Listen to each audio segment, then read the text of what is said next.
Hello friends, आप लोगों को फिर से मेरे यूट्यूब चैनल पर मोस्ट वेलकम है। आज मैं इस कंटेंट में आपको बताने वाला हूँ उपसर्ग क्या है, प्रत्यय क्या है और समास क्या होता है।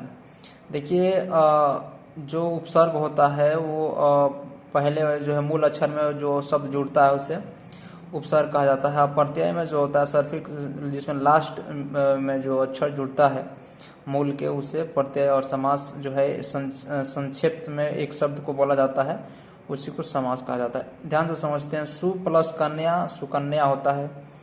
और जैसे उपवन होता है, दूसरा है उपवन। वन में अगर उप जोड़ देते हैं तो उपवन हो जाता है, उसका अर्थ बदल जाता है। वन का मतलब जंगल होता है और बगीचा उसका शॉर्ट फॉर्म है, मतलब उसका छोटा लघु रूप है। उपसर्ग की परिभाषा है जो शब्दांश किसी मूल शब्द के प्रारंभ में जुड़कर उसके अर्थ में परिवर्तन लाते हैं, उन्हें उपसर्ग कहते हैं। यह है उपसर्ग का परिभाषा। उपसर्ग के भेद यानी प्रकार, उसके टाइप्स ऑफ सफिक्स, उपसर्ग क्या होती है। देखिए, संस्कृत के उपसर्ग हैं, हिंदी के उपसर्ग हैं, विदेशी भाषाओं के उपसर्ग हैं। पहले समझते हैं संस्कृत के उपसर्ग।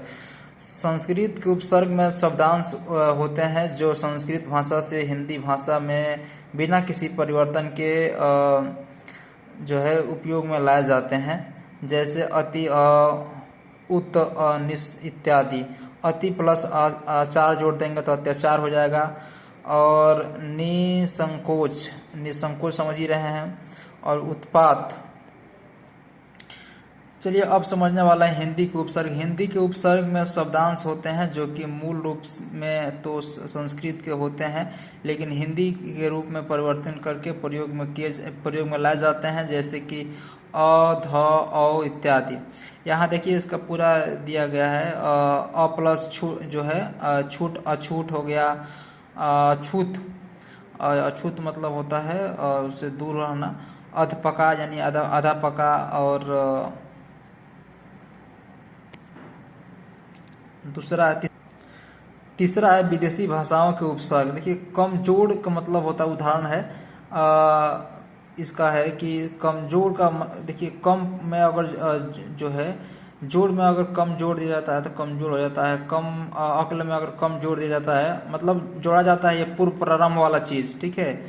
तो ये उपसर्ग है तो प्रारंभ वाला। कम अक्ल, कम अक्ल है।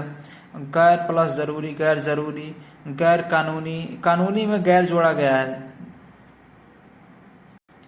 चलिए, अब बात कर लेते हैं प्रत्यय की। देखिए, प्रत्यय की परिभाषा समझते हैं। जो शब्दांश किसी शब्द या के अंत में जुड़कर उनका अर्थ में परिवर्तन ला देते हैं, उन्हें प्रत्यय कहते हैं। यहाँ से सुनिएगा, एक बार और बोलता हूँ।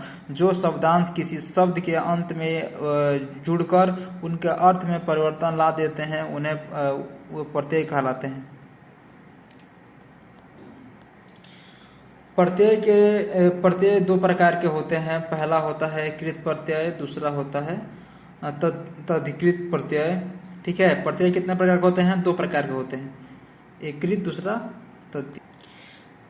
कृत प्रत्यय के शब्दांश होते हैं जो क्रिया या किसी धातु के पीछे लगकर संज्ञा और विशेष शब्दों की रचना करते हैं।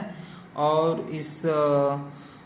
इस प्रकार बनने वाला शब्दों को हम जो है कृतन कहते हैं। ठीक है। अब बात कर लेते हैं तद्धिक प्रत्यय की। देखिए, तद्धिक प्रत्यय में क्या होता है। तद्धिक प्रत्यय वे शब्दांश होते हैं जो संज्ञा, सर्वनाम या विशेष शब्दों के अंत में लगकर नया शब्द की रचना करते हैं। सदृश शब्द में आसपास प्रत्यय जोड़े बना देते हैं। इसकी कुछ उदाहरण है जो मैं आपको स्पष्ट करना चाहता हूँ। देखिए, खट्टा प्लस आस, खटास होता है। विशेषण, देखिए जो खट्टा होता है विशेषण दर्शाता है, विशेषण। और ये तद्धिक प्रत्यय ये है आस। ठीक है। खटास जो है, खटास में जो दो शब्द जुड़ा हुआ है, आप देख सकते हैं, स्क्रीन पर आपको दिखाई देगा।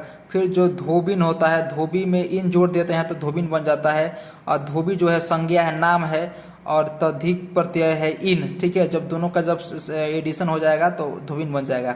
इसी प्रकार रसोई, इसका दो उदाहरण है, रसोई के लिए घर, रसोई घर, देखिए समास है, ठीक है। इसमें के लिए जो है हिडन है, छुपा हुआ है, रसोई घर।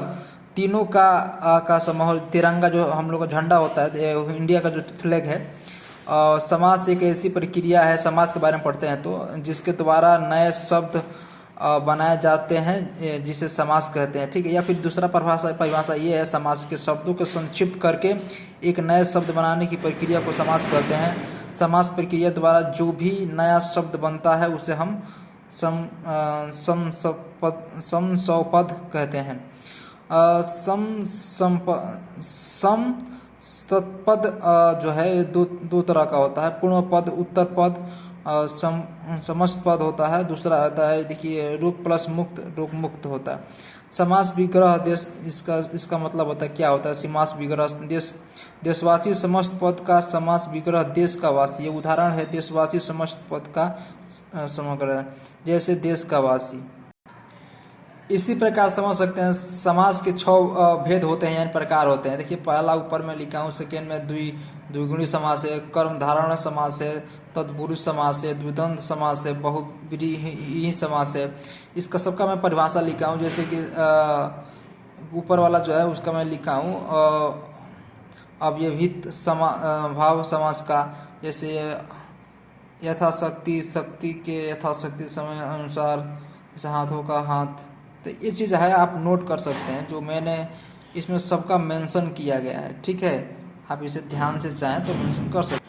देखिए, इसमें बहुव्रीहि समास का प्रमुख उदाहरण भी मैंने लिखा है, पेपर में बहुत बार पूछा है कॉम्पिटिटिव एग्जाम में। मुरलीधर, जो कृष्ण भगवान है, मुरलीधर धारण करता है, जो अर्थात कृष्ण होता है। दूसरा होता है लंबोदर, यानी कृष्ण लंबा है, उदय जिसका अर्थात गौरा, ठीक है। तो इस प्रकार से मिलते हैं आपसे नेक्स्ट वीडियो में, तब तक के लिए जय हिंद, जय भारत।